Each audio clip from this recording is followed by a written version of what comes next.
L'histoire se déroule dans la Rome antique, à une époque où les guerres d'expansion étaient fréquentes, et les royaumes voisins étaient constamment menacés. Une princesse, Calista, issue d'un royaume situé dans les montagnes au nord de l'Empire romain, est capturée lors d'une bataille entre les armées romaines et son propre peuple. Sa famille est défaite, et elle est emmenée enchaînée à Rome, où elle doit faire face à une captivité humiliante.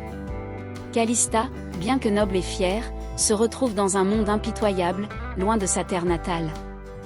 Elle est présentée comme une capturée, destinée à être exhibée dans les jeux du cirque ou vendue comme esclave. Mais, au lieu de se résigner à son sort, elle nourrit l'espoir de s'échapper et de retrouver un jour sa liberté. Cependant, les conditions de vie des prisonniers sont cruelles, et son statut de princesse ne la protège en rien de l'humiliation. Le contraste entre la gloire passée de son royaume et sa situation actuelle la ronge profondément. Dans la même ville se trouve un gladiateur, Maximus, un homme d'origine modeste, forcé de se battre pour sa survie dans les arènes romaines.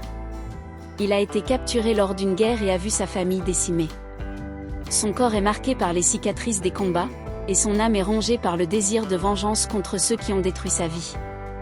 Contrairement à la plupart des gladiateurs, il a un sens de l'honneur et refuse de se soumettre à la brutalité gratuite des combats.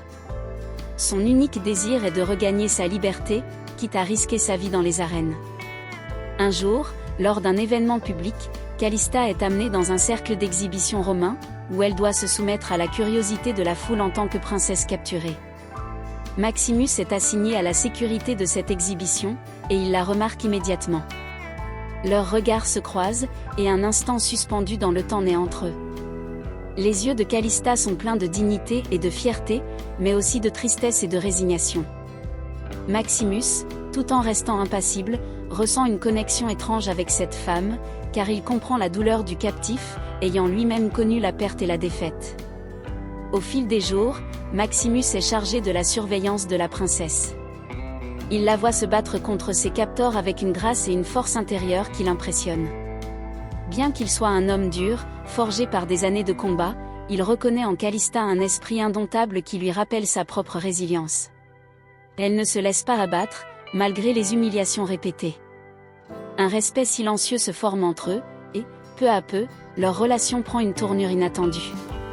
Un soir, après une rencontre fortuite dans les couloirs sombres de la demeure où Calista est retenue captive, ils échangent des paroles sincères. Maximus lui confie sa propre histoire de souffrance et de perte. Calista, quant à elle, parle de son peuple et de son rêve de retrouver sa liberté et de venger la chute de son royaume. Ils se rendent compte qu'ils partagent non seulement un désir de liberté, mais aussi une passion naissante qui les pousse à rêver d'un avenir ensemble, au-delà des chaînes de Rome. Mais cette romance est tout sauf simple.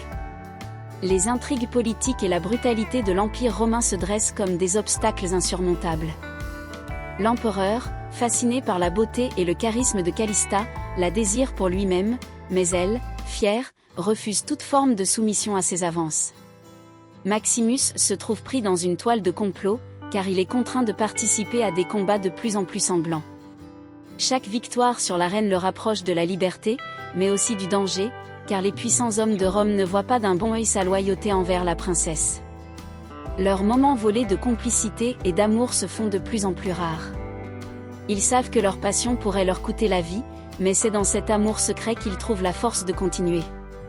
Finalement, Maximus élabore un plan audacieux pour s'échapper avec Calista. Mais pour réussir, ils doivent affronter non seulement la menace de l'empereur, mais aussi les ennemis qui rôdent dans l'ombre, prêts à tout pour les voir échouer. Le dénouement de cette histoire s'intensifie à mesure que le danger se rapproche. Lors d'un combat épique dans l'arène, Maximus doit faire face à son dernier adversaire pour gagner sa liberté. Dans le même temps, Calista se bat contre un destin tragique, où sa vie et son honneur sont en jeu. Les deux amoureux doivent choisir entre sacrifier leur amour pour garantir leur survie, ou tout risquer pour fuir Rome et se reconstruire une vie loin des chaînes de l'Empire.